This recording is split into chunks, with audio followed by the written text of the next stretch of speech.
Now we'll start off as always with questions from supporters. The first one's from Sarah. It says, please could you explain why the car park nearest to the ground, opposite the ticket office, was closed to normal vehicles and only open to reserved parking, and there were only about 6 cars parked in it on Sunday? The car park nearest to the ground, which car park are we talking? This car park one, the main one up there by the keepmate. No, I don't. I don't know the answer to that, Sarah. But you know, if there's only 6 cars parked in there, I certainly want to know why we can't use it. That's a fair question, and it's definitely something that I will investigate and hopefully rectify, because you know, if there's 6 cars parked in there and we're not allowed to park in there, I want to know why. So yeah, I'll look into that for you. Second question's from Ammon. Do we have a final price on the Toulouse trip yet? We do and we don't. It's a tough one because it can go up daily, and it was a bit pricey, we thought, the first time. So Andrew's working on that.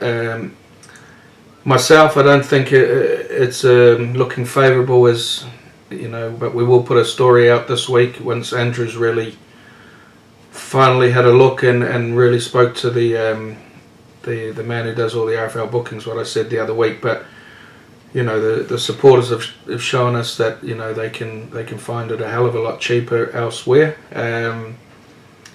So if I was a betting man, I would say probably keep searching and try and get your own. But you know, we may have an option of the team hotel where the team's staying. Maybe put something out about that, but don't quote me on here.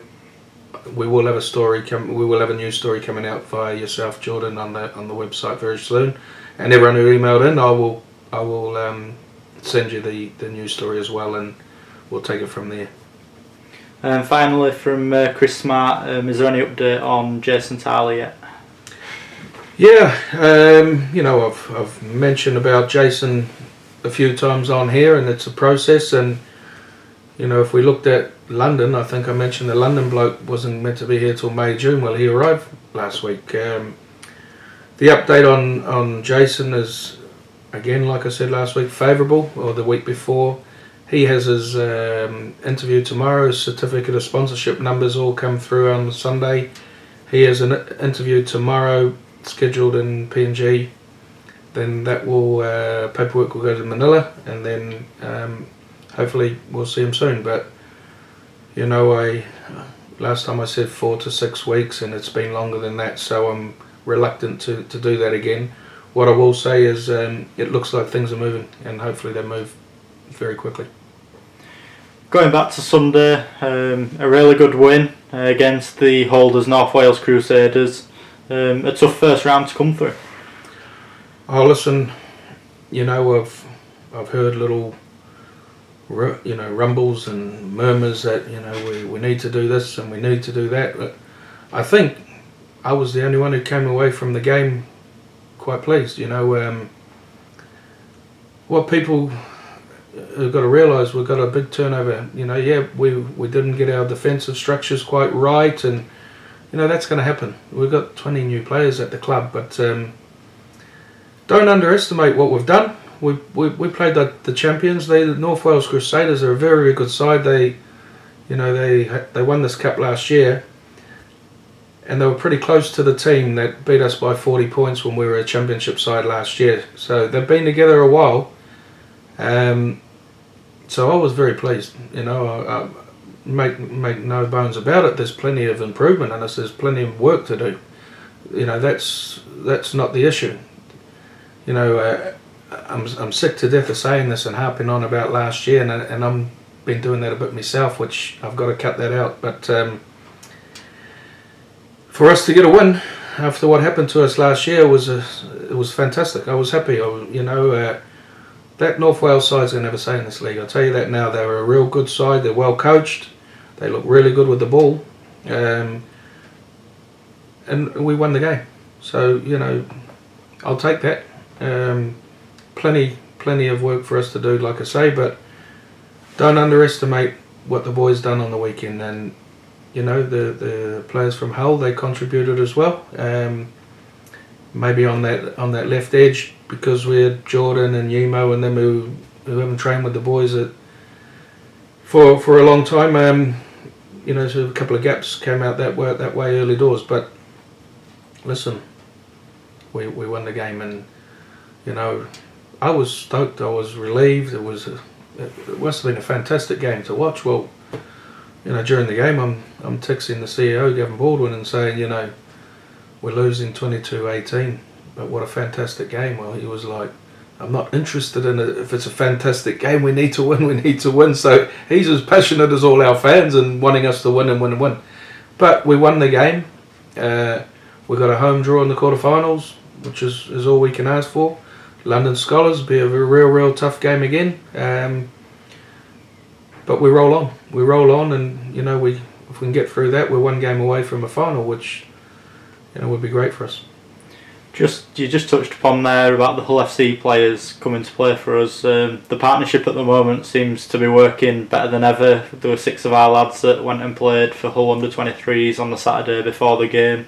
3 obviously came into our squad. You know, what are your thoughts on it? Oh, mate, brilliant. You know, to be fair, the boys just want to have a game at the end of the week, and for the players who never got selected to have a game in the Hull FC 23s was good for them. You know, it keeps them match fit, and then when they're ready to come in, they're ready to play. So, you know, that's where we lost a lot of players last year, because, you know, they're not getting picked, and the year before, and they get fed up, and they just want to play, so they go back to their community clubs. You know, our boys now got no excuse. They'll get a game, and you know, who's to say that if they shine in there, that Hull don't have a look at them? But you know, they were all happy, and they all did us proud. By all accounts, every one of them who played did really well. So, you know, if you look at the strength and depth in the Hull FC first team, and then you look at the depth that we've got now, you know, it's a long season, and you're going to pick up injuries, but we've got like-for-like players who are playing at Hull who Gary wouldn't hesitate to put in the team. So unfortunately, every week someone will miss out, but as long as they can get a game, I'm pretty sure they're happy. It's Challenge Cup weekend this weekend. Obviously, there'll be a few scalps, no doubt. Obviously, you'll be hoping Doncaster's not one of them as we travel to West Hull on Sunday. Yeah, and listen, West Hull, Hull's a decent breeding ground for rugby league players. We're under no illusions how tough it'll be. It's at their facilities. You know, we haven't kicked up too much of a fuss about that, but good. In days gone by, if you're a community club, you come and play at the professional club. But you know, we're happy to go there, and you know, I'll just remind everyone the kickoff's at 2:00, not 3:00. So it'll be a tough one. It'll be a tough game for us, and it's one we hope to get through. But you know, the Mark Hewitt coaches him, clever fella, good player he was in his day. So it'll be a great day. It'll be a great day. I'll tell you what, it'll be intimidating. It'll be an atmosphere there for sure. It'll be something that our young fellas probably won't experience too often. So it'll be good for them, and then, you know, hopefully we just all go there and have a good day, and you know, and we see some good rugby league played.